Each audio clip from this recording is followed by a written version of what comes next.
Olá, amigos. É um prazer novamente estar com vocês. Eu sou o Bruno Fernandes. Quero agradecer a todos vocês que têm compartilhado, que têm curtido esse vídeo no Facebook, vocês também que têm assistido no YouTube e em outros canais que esse vídeo tem sido disponibilizado. Muito obrigado a vocês. Eu também queria agradecer a você que está vindo agora pela primeira vez, por curiosidade, alguma outra coisa, não sei, mas seja muito bem-vindo. E o tema de hoje é relacionado a uma reportagem que foi feita pela emissora Globo. A primeira vez que foi vinculado de forma nacional foi no Fantástico, depois na segunda-feira passou em mais alguns outros telejornais. Deve ter sido bastante vinculado também em sua emissora na região onde o fato aconteceu. E você que talvez não saiba, no Instituto Adventista Brasil Central, no ano passado, duas garotas foram expulsas por conduta homossexual. E uma dessas garotas, que hoje mora nos Estados Unidos, está processando a escola, né, o instituto, que é um internato, por conta de preconceito. Ela acredita que foi prejudicada, né, que sofreu preconceito por parte da escola, do Instituto Adventista Brasil Central. E são várias opiniões, né? Alguns concordam com a garota que o colégio foi preconceituoso, outros concordam com a escola que tem regras e tem que ser seguidas. Eu não quero aqui discutir o mérito da questão. Claro que minha opinião é que se existem regras para a boa, podemos dizer assim, um bom andamento da escola, essas regras têm que ser seguidas. E como o próprio diretor, em entrevista para a Rede Globo, disse, a regra é válida tanto para relações homossexuais como relações heterossexuais. Né? A questão não foi porque ela teve uma relação homossexual. A garota não foi expulsa porque ela teve um relacionamento com outra garota. Ela foi expulsa porque cometeu o ato sexual. Se fosse um casal de namorados, um rapaz e uma moça heterossexuais, se tivesse cometido o mesmo ato, também teriam sido expulsos da mesma forma. Ok? Mas o que a Bíblia fala a respeito do homossexualismo? Muitas pessoas têm dúvidas e algumas têm uma resposta até pronta quando é questionado sobre o assunto. Deus não gosta, é pecado e pronto. Mas se você perguntar para essas pessoas, como é que você vai me provar dentro da Bíblia que o homossexualismo é pecado? Algumas recorrem ao sétimo mandamento, que fala não adulterarás. E não estão errados em fazer isso. Porque o adultério não é somente a questão do pecado do adultério, ele não engloba somente a traição do esposo ou da esposa. A questão do adultério também envolve a fornicação. O que é fornicação?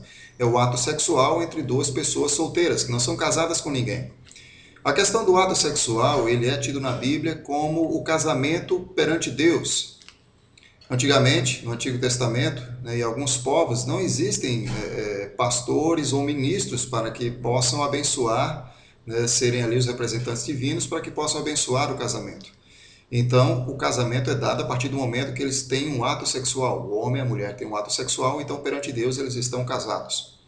Na questão dos namorados, quando eles fazem um ato sexual sem estarem casados perante a lei, né, do seu país e perante a igreja, né, quando possível, quando eles cometem um ato sexual perante Deus, Deus está entendendo que eles querem ficar juntos para o resto da vida.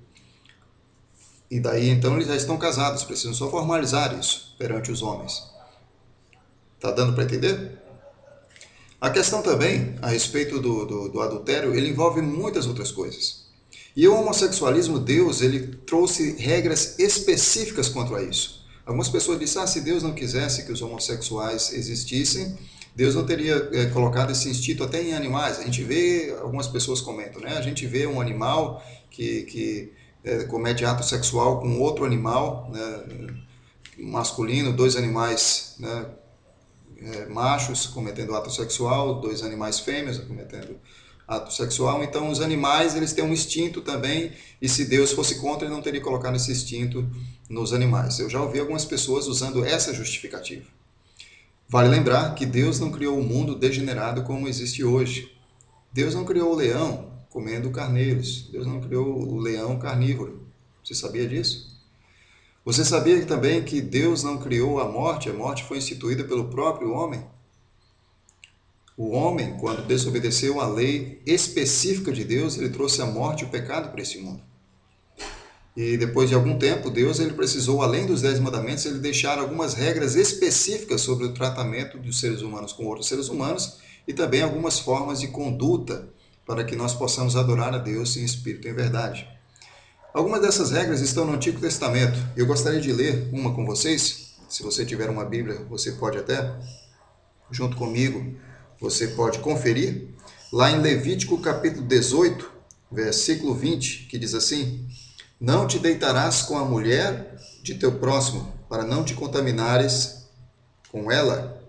E no verso 22 diz assim: com o homem não te deitarás como se fosse mulher. É abominação. Ou seja, Deus ele traz aqui regras específicas. Todo o capítulo 18 do livro de Levítico, ele traz regras a respeito de atos sexuais ilícitos. Relações sexuais ilícitas. E no verso 22 a gente viu bem claramente: com o homem não te deitarás como se fosse mulher. Aqui ele fala do ato homossexual entre dois homens. Agora você pode me perguntar, mas essa é a lei de Levítico no Antigo Testamento, será que no Novo Testamento tem alguma coisa falando a respeito de atos homossexuais? Vamos então para o livro de Romanos, no Novo Testamento, né? Romanos capítulo 1, no versículo 26. Pelo que Deus, veja só o que a Bíblia fala: pelo que Deus os abandonou às paixões infames, até as suas mulheres mudaram o uso natural no contrário à natureza. Aqui fala do lesbianismo, homossexualismo entre duas mulheres. No verso 27, semelhantemente também os homens, deixando o uso natural da mulher, inflamaram-se em sua sensualidade uns para com os outros, homens com homens, cometendo torpeza e recebendo em si mesmos a penalidade devida ao seu erro. Aqui Paulo, na sua carta aos Romanos, ele fala claramente a respeito do homossexualismo, tanto de mulheres, como homens com homens. Ou seja, todos nós sabemos que o homossexualismo ele é cometido entre duas pessoas do mesmo sexo. Tanto faz ser homem com homem, mulher com mulher, o ato é homossexual da mesma forma. Mas você ainda não está convencido do que a Bíblia fala? Vamos ver agora, né, outro verso bastante interessante que está contido aqui em 1 Coríntios, né, capítulo 6, versículo 9. Não sabeis que os injustos não hão de herdar o reino de Deus? Não erreis, nem impuros, nem idólatras, nem adúlteros, nem efeminados, nem sodomitas. E aí ele continua trazendo uma série, né, de outros adjetivos aqui: nem ladrões, nem avarentos, nem bêbados, nem maldizentes, nem roubadores, né, herdarão o reino de Deus. Aqui, quando ele fala de efeminados e sodomitas, muitos confundem o sodomismo com homossexualismo, mas não é a mesma coisa. O sodomismo é a relação, o ato sexual feito, né, ato de sodomia, ou seja, relação sexual anal. Ah, mas também é pecado? Heterossexuais, homem e mulher, se cometem relação anal, também estão contidos aqui nessa relação. Então, sodomismo não é a mesma coisa de homossexualismo, né? Claro que dois homens fazendo ato sexual anal estão cometendo o ato de homossexualismo e também de sodomismo. Mas se um homem comete um ato sexual anal com uma mulher, ele está cometendo o pecado do sodomismo. E também fala aqui a respeito dos efeminados. Meus irmãos, a Bíblia é bastante clara a respeito do assunto. Eu tenho vários amigos que são homossexuais assumidos, né?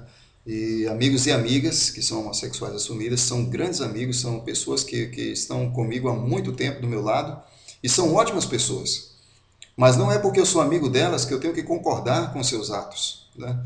E eles sabem a respeito da opinião, eu não falo para não ferir, para não perder a amizade, mas todos sabem, né, que na Bíblia não existe base. Então, se a gente quer viver de acordo com a Bíblia, se você talvez pratique esse ato, né, escondido, se você não assume, né, o seu lado, né, esse lado que você pratica, que é um pecado oculto, Deus ainda dá muitas chances para que você venha se arrepender. No livro de Apocalipse, capítulo 3, versículo 20, ele diz: eis que estou à porta e bato. Se alguém ouvir a minha voz e abrir a porta, entrarei em sua casa, cearei com ele e ele comigo. Deus ele está disposto a dar uma nova chance. Deus está disposto a mudar o seu caráter. Talvez esse seja a maior dificuldade da sua vida, né? Muitas pessoas dizem, eu nunca vi um ex-gay, nunca vi um ex-travesti. E, recentemente, numa igreja próxima nossa, próxima que eu frequento, né, uma lésbica, durante, né, praticamente metade da sua vida, ela foi lésbica, cometeu um ato homossexual, e hoje ela é batizada e ativa na igreja e namora com um rapaz e já pretende casar.